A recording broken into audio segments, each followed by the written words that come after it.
5 jovens decidiram explorar escondidos uma caverna conhecida como Caverna Gollum, nos Estados Unidos. O local era famoso entre aventureiros por ter túneis estreitos, escuros e parcialmente inundados. Para chegar até a principal câmara da caverna, era preciso atravessar um túnel submerso de cerca de 6 metros, onde apenas uma pessoa conseguia passar por vez. Na madrugada de 18 de agosto de 2005, o grupo chegou ao local após um jantar entre amigos. Entre eles estavam Scott, Blake, Jennifer, Ariel e Joseph. Jennifer já conhecia a caverna e contou que, em uma visita anterior, quase desmaiou por causa da água extremamente gelada. Mesmo assim, os amigos ficaram curiosos e decidiram entrar. Depois de rastejar por um corredor estreito e cheio de água, o grupo chegou até uma bifurcação. Foi nesse momento que Joseph ficou com medo e resolveu permanecer do lado de fora do túnel submerso, esperando os amigos retornarem. Os outros 4 mergulharam e atravessaram o túnel até uma pequena câmara de ar do outro lado. No começo parecia tudo bem, mas o tempo foi passando e ninguém voltava. Após cerca de 45 minutos sem resposta, Joseph começou a entrar em pânico. Ele tentou chamar os amigos e iluminar a água com a lanterna, mas não recebeu nenhuma resposta. Por volta das 6 da manhã, Joseph chamou a polícia. As equipes de resgate chegaram ao local e perceberam que a caverna era extremamente apertada e perigosa. Para evitar riscos maiores, os socorristas começaram a bombear a água para baixar o nível antes de entrar. Quase 4 horas depois, os corpos começaram a ser encontrados dentro do túnel submerso. Jennifer estava mais próxima da saída, seguida pelos outros 3 amigos. Todos estavam voltados em direção ao caminho de volta, como se estivessem tentando escapar. A investigação concluiu que os 4 morreram afogados. A principal hipótese é que, após atravessarem para a câmara de ar, eles começaram a sentir dificuldade para respirar por causa da pouca circulação de ar. Durante a volta, Jennifer provavelmente entrou em pânico devido ao frio extremo, à falta de oxigênio e ao medo, acabando desmaiando dentro do túnel estreito. Como o espaço permitia apenas a passagem de uma pessoa por vez, o corpo dela bloqueou completamente a saída. Os outros amigos ficaram presos atrás, sem conseguir avançar nem voltar, e acabaram morrendo também. Depois da tragédia,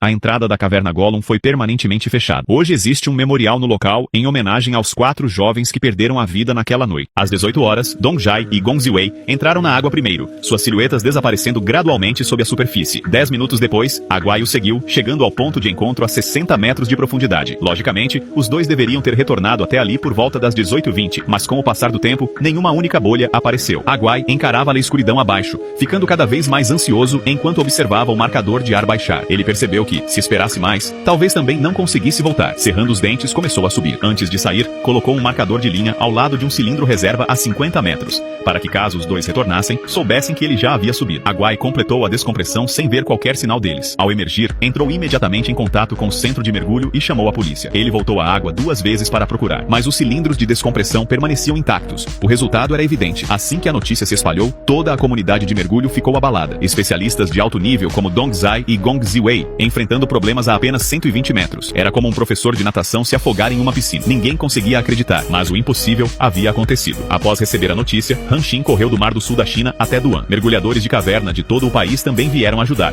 mas o resgate enfrentava um problema fatal. 120 metros em uma caverna é completamente diferente de 120 metros em águas abertas. Menos de 50 mergulhadores no país conseguiam atingir essa profundidade. Naquela noite, o especialista em mergulho em cavernas Haitao viajou às pressas desde Nanning. A essa altura, já haviam se passado mais de 7 horas desde o desaparecimento, e as chances de sobrevivência eram praticamente nulas. Mesmo assim, Haitao ainda queria entrar na água, nem que fosse apenas para trazê-los de volta. Porém, para evitar novos acidentes, a polícia isolou o local e proibiu mergulhos naquele dia. No dia 27 de setembro, Haitao e Aguai iniciaram a primeira busca, focando na plataforma de 50 metros na caverna norte. Eles desceram 2 vezes, mas não encontraram nada. Após as 21 mas, Hunting finalmente chegou, trazendo mais confiança à equipe de resgate. Mas todos estavam exaustos após longas viagens e uma noite sem dormir. E o que os aguardava era um resgate extremamente perigoso em uma caverna profunda. Para piorar, mais de 24 horas já haviam se passado, e as chances de sobrevivência eram quase inexistentes. A equipe decidiu descansar e recomeçar no dia seguinte. Na manhã de 28 de setembro, às 7h30, a segunda operação de busca começou oficialmente. Para evitar acidentes, mergulhadores de apoio foram posicionados a 9, 40 e 60 metros na caverna norte. Haitao, ainda não apto a realizar resgates abaixo de 100 metros, fez buscas entre 10 e 50 metros. Hunting, sozinho, continuou descendo pela linha principal para profundidades além dos 120 metros. O terreno ali se assemelhava a Som Funil, estreitando-se na parte inferior. A 164 metros,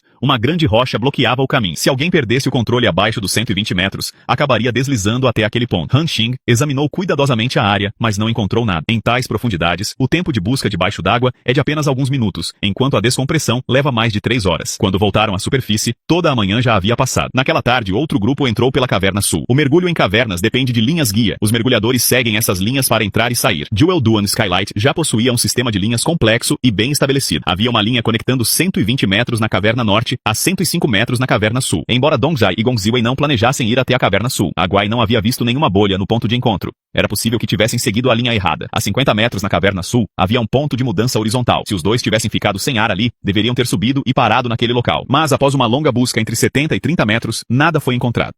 Um grupo de 8 pessoas viajou até a Baía de Poganica, na Croácia, para fazer mergulho em cavernas submarinas. Entre eles estava MK, um mergulhador muito experiente, conhecido por já ter realizado centenas de mergulhos profundos. Durante a viagem, o capitão comentou sobre um misterioso buraco negro no fundo do mar, despertando a curiosidade de todos. Ao chegarem ao local, descobriram uma caverna submersa extremamente perigosa. A entrada ficava a 9 metros de profundidade e levava a corredores estreitos, escuros e cheios de lama. Bastava um movimento errado para a água ficar completamente turva, fazendo qualquer mergulhador perder a direção. Naquela noite, mesmo cansados, 5 deles decidiram explorar a caverna. MK percebeu que seu cilindro tinha pouco ar e sinalizou que voltaria antes. Os outros continuaram explorando o interior da caverna e depois retornaram normalmente ao bar. Porém, quando todos já estavam reunidos bebendo e conversando, perceberam algo assustador. MK havia desaparecido. Pouco depois, o instrutor T resolveu entrar novamente na caverna para procurá-lo. Com uma corda guia presa na entrada, ele mergulhou até cerca de 40 metros, mas a visibilidade era péssima e o ar começou a acabar. Sem encontrar MK, precisou voltar. Na manhã seguinte, 2 guardas costeiros chegaram para ajudar nas... Mesmo sem equipamentos adequados,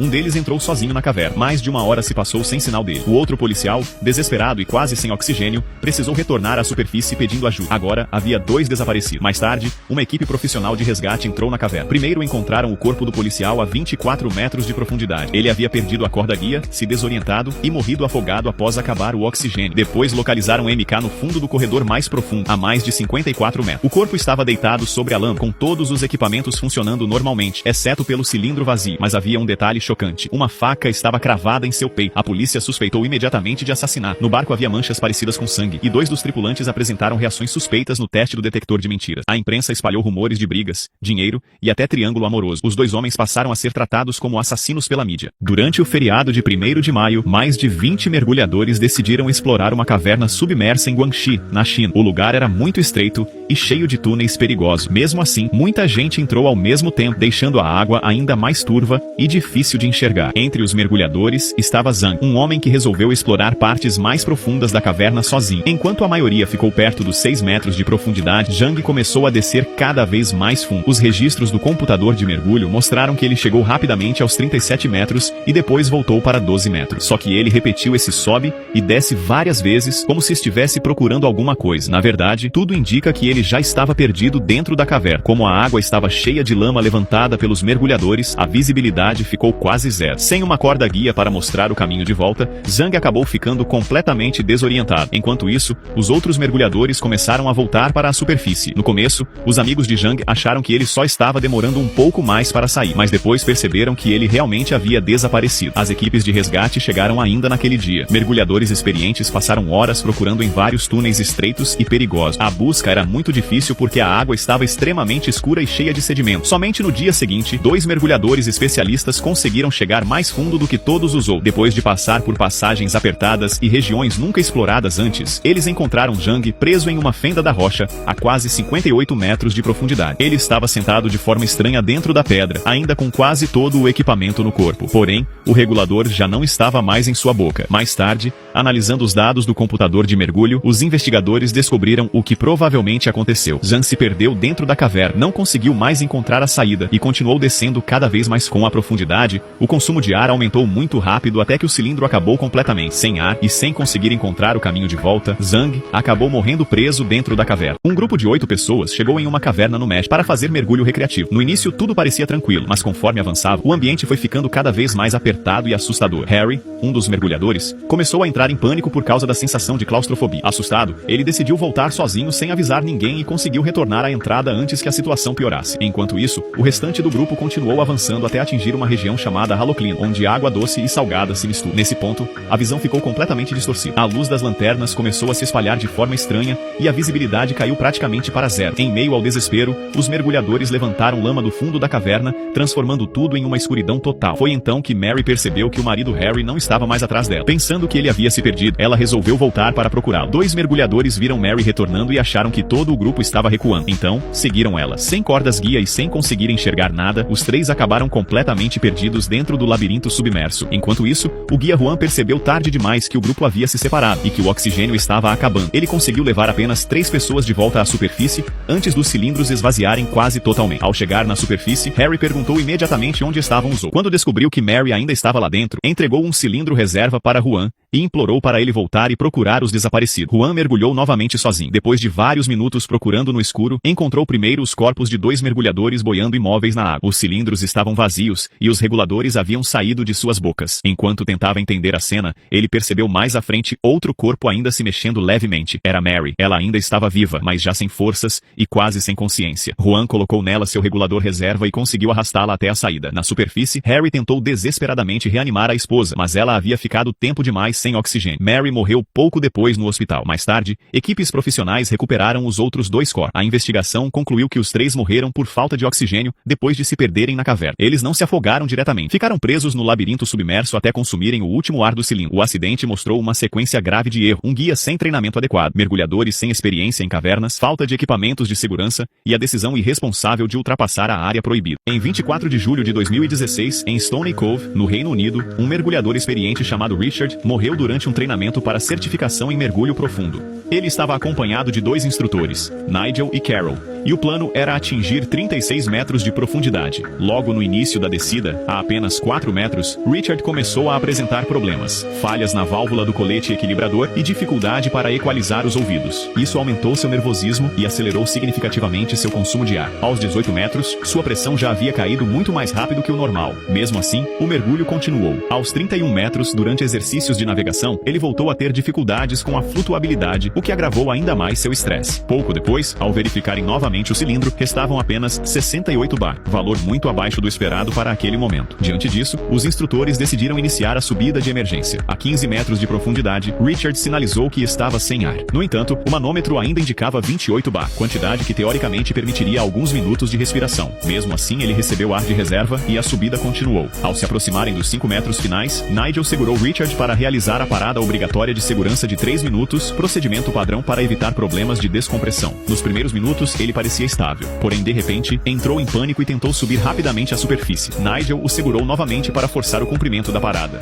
Richard passou então a sinalizar novamente falta de ar, apesar dos equipamentos indicarem funcionamento normal. Ele começou a se debater, entrou em desespero e chegou a retirar o regulador da boca. Ao perceber que ele estava com o olhar perdido e possivelmente inconsciente, Nigel o levou imediatamente à superfície. Apesar das tentativas de reanimação, Richard morreu horas depois. Um homem na província de Hunan decidiu mergulhar sozinho por volta das 3 da madrugada, em uma caverna submersa. Com o passar do tempo, seus companheiros perceberam que ele estava demorando demais para retornar. Preocupados, entraram na água para procurá-lo, mas não encontraram nenhum sinal. Sem alternativa, acionaram as autoridades. No primeiro dia de buscas, as equipes realizaram uma varredura completa, avançando cerca de 60 metros dentro da caverna, mas sem sucesso. A estrutura interna era extremamente complexa, com passagens cada vez mais estreitas em maiores profundidades, o que reduzia as chances de ele estar ali. Diante disso, os esforços foram redirecionados para as áreas externas, utilizando robôs subaquáticos e sonares em buscas sistemáticas. No dia 24 de julho, unidades experientes em resgates subaquáticos chegaram ao local e dividiram-se em 2 grupos para explorar a caverna. Durante a operação, os mergulhadores emitiram sinais sonoros batendo em rochas e cilindros, mas não obtiveram resposta. Horas depois, 2 socorristas perceberam uma luz se movendo na água. Ao se aproximarem, descobriram que era o homem desaparecido. Ele havia encontrado uma bolsa de ar dentro da caverna, e ao notar movimentos de luz, acendeu sua lanterna e sinalizou, sendo finalmente localizado. Durante o período em que esteve preso, ele racionou a bateria da lanterna para usá-la em momentos críticos. Surpreendentemente, seu estado físico e mental era estável. A equipe levou apenas 4 horas, após chegar ao local, para encontrá-lo,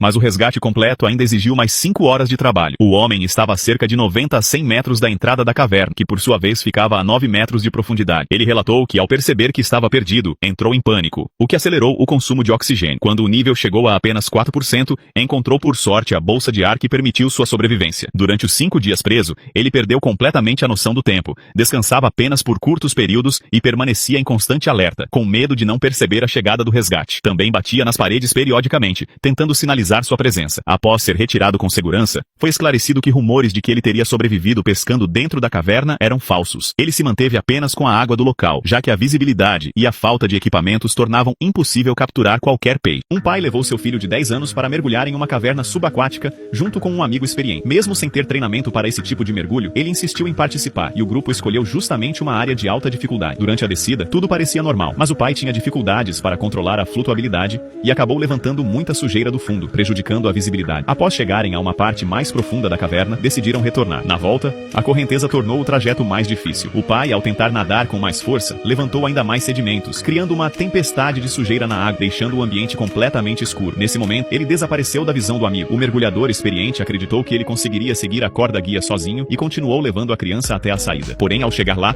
percebeu que o pai não havia saído. Ele voltou para procurar, mas sem a corda guia e com visibilidade quase zero, não conseguiu encontrá-lo. As equipes de resgate só conseguiram localizar o corpo depois que a água clareou. O pai estava a poucos metros da saída. Foi constatado que sua lanterna estava desligada, mesmo ainda funcionando. A principal hipótese é que, desorientado na escuridão, ele apagou a luz tentando encontrar alguma claridade natural, mas acabou se perdendo completamente. A tragédia foi resultado de falta de preparo, decisões arriscadas e condições extremamente perigosas dentro da caverna.